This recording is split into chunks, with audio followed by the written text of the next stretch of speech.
Hey guys, in this video, I'll be talking about the highly anticipated VFC AK74M.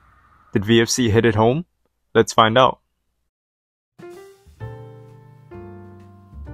Weighing in at 6 pounds and 6.5 ounces, the receiver and pretty much everything that needs to be made out of steel is steel.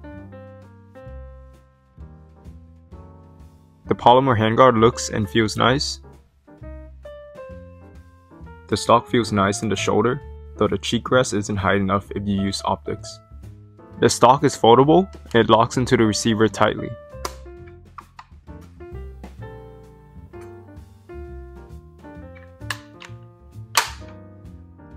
There is a storage compartment, which you can access by pushing in this part.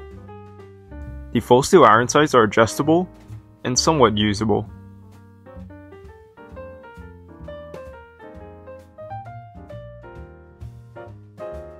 The controls are replicated well.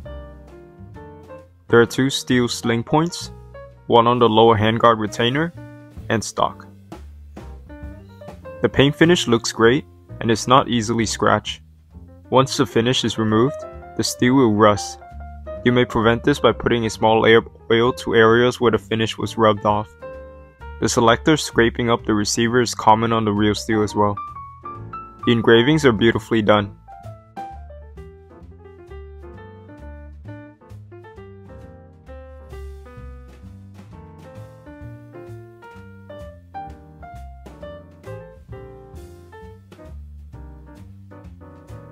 The AK74 muzzle brake is CNC steel. It attaches to a 28mm positive arrow nut, which has 14mm negative threadings underneath. The only wobble are from the magazine and cleaning rod.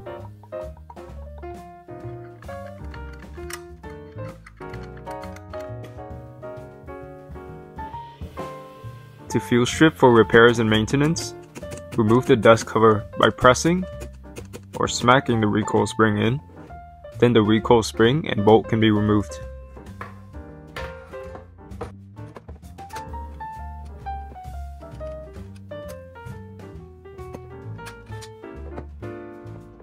The entire fire control group is steel and is replicated beautifully. After over 4,000 rounds, there isn't any alarming wear on the internals. It does look like the bolt is slamming into this part of the receiver, but once the metal peens out, it will stop progressing. The bolt carrier is made out of CNC steel. The bolt travel is adjustable with the included buffer.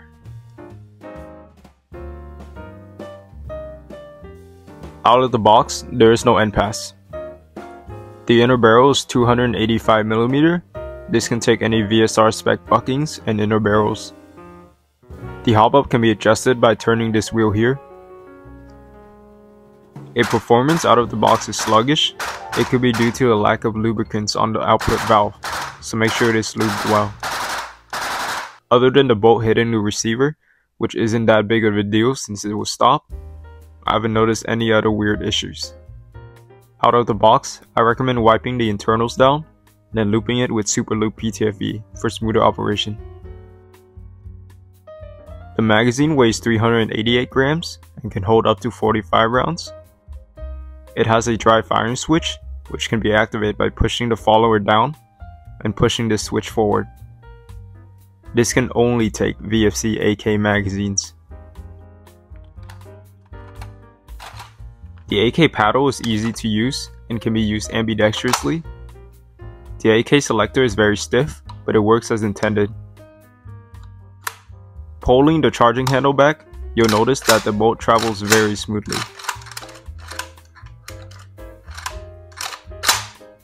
The trigger is decent. Although it's very light and the brake isn't noticeable, the reset is loud and clear.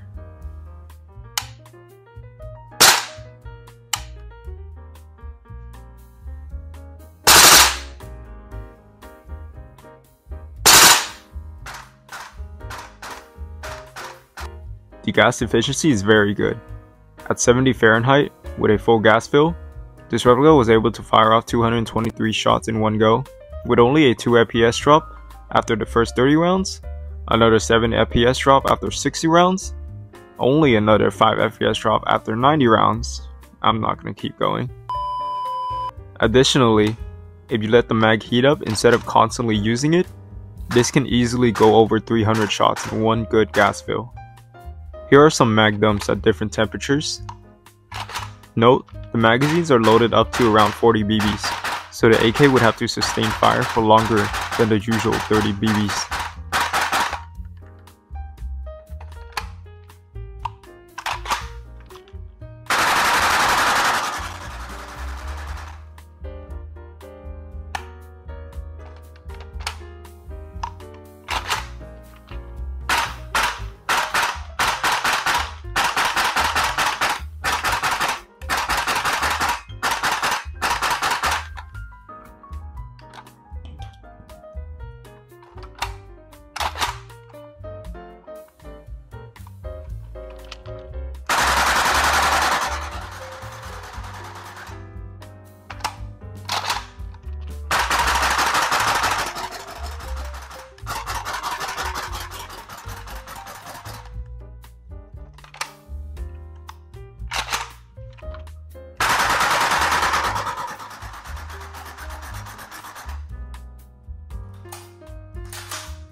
As you can see, this will reliably get through the magazine even at near freezing.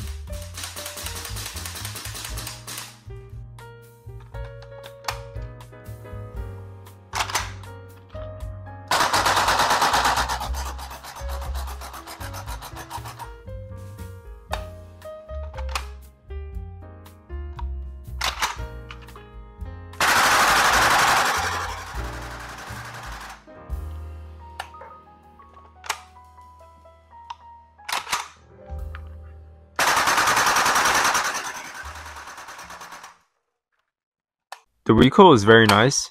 It's a very sharp and heavy thump in your shoulder.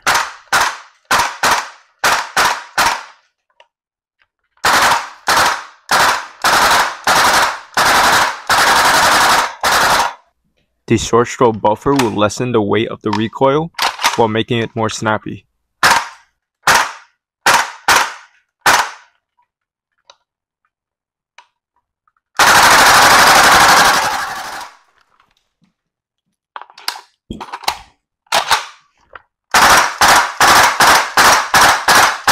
Here are some comparisons for reference.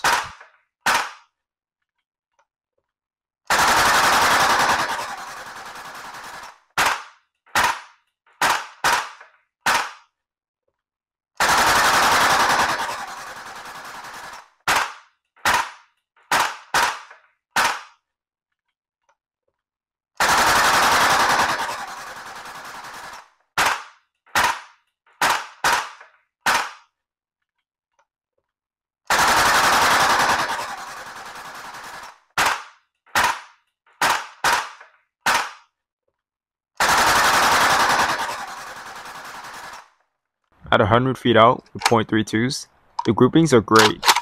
This thing has plenty more hop adjustments for even heavier BBs.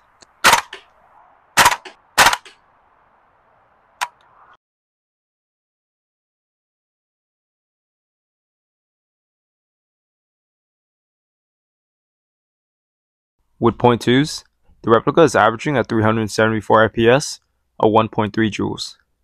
Unsurprisingly, this replica is extremely loud. I recommend wearing some type of earplug while using it. Let's start with the pros. The external looks great, and anything that should be made out of steel is steel.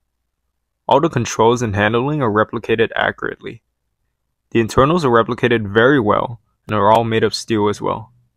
The gas efficiency is amazing. The groupings are great. The price isn't crazy for something that's very well built and all made out of steel. Now the cons. There is no end pass.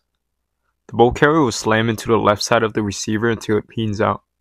The output valve may need lubrication out of the box to function well, and it's not retailing in the US. In conclusion, the widely anticipated VFC AK74M is made and designed very well. The externals and internals are replicated accurately while also being made out of steel. Although there are a few small quirks, these are not compromising in any way. And that's it. To me, this is a major release, and it seems like VFC had done very well. Great job, VFC. As always, thanks for watching.